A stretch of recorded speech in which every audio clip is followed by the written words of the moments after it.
Officer. Mr. Witness, nung nakaraang hearing po, paulit-ulit na binabanggit ang pangalan ni Princess Maui. Sino po ba yung taong yan? Background po niya, profile po niya? Sa pagkakalam ko, isa po siyang vlogger. Ano pong background niya? Paano siya naging vlogger? Well, base po dun sa patuloy na pagmamonitor, siya po ay isang kritiko na madalas nagbablog at nagpo-promote po ng yung pong tinatawag natin at alam naman na lahat na DDS po. I see. And ano po yung bukod doon na vlogger siya dun sa panig na iyon? Meron pa bang ibang profile itong Princess Maui bilang vlogger? Katunayan po, I was informed that she or he was invited to the NBI pero hindi po siya dumalo. At yan po ay kasama rin po sa patuloy na sinusubaybayan po ng ating pong Cybercrime Division po. Alright, salamat po. Ngayon, nabanggit rin po yung Oplan Romanov. Sabi po ni Attorney Lotok, ang alam niya ay banta ito sa presidente at pamilya nila na nagmula kay Mayor Sebastian Duterte.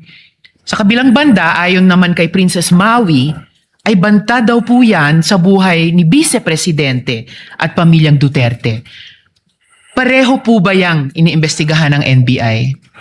Ang alam ko po, na-cover na po ng NBI noon yung investigasyon dun sa aligasyon na yung Oplan Romanov ay banta sa Vice Presidente dahil nagpadala nga po ng subpoena kay Princess Maui at kay Vice President. Subalit, fortunately, hindi po yata sila dumali dyan. Pero nung yan po aming sinusuri din, yung binabanggit nyo po na Romanov, I think that was the January 18, 2024 na pahayag po ni Mayor Baste Duterte na kung saan na sinabi niya, let me tell you this, Mr. Bongbong Marcos, hindi ko lang po man yung exact words, but I remember that before you go to sleep, remember the Romanovs and the Mussolinis and what happened to the Marcos family in 1986. Yung po yung nakita natin na isa na nagli-link po dyan sa Romanov.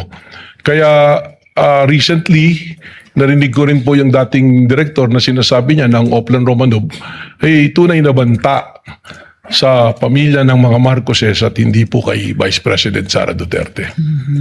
So, base po sa investigasyon ng NBI, ang Oplan Romanov po ba ay banta nga sa buhay ng presidente o sa buhay ng Vice Presidente?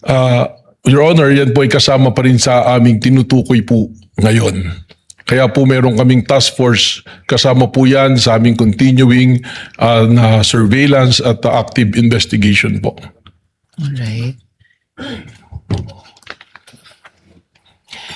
May actionable intelligence po ba ang NBI na posibleng patuloy pa rin ang panganib sa buhay ng presidente dun sa linyang iyon ng inyong investigasyon? Tama po yan. Sapagkat binanggit ko nga po kanina yung ginagamit sa National Threat Assessment Center po ng Secret Service ng Amerika, pumapasok po doon yung mga obserbasyon na yan. At katunayan po, lalo pang lumawig o lumawak yung mga banta sa presidente, namin pong namomonitor. Pati po mga ordinaryong tao ngayon, ay napakadali po na magbigay ng banta.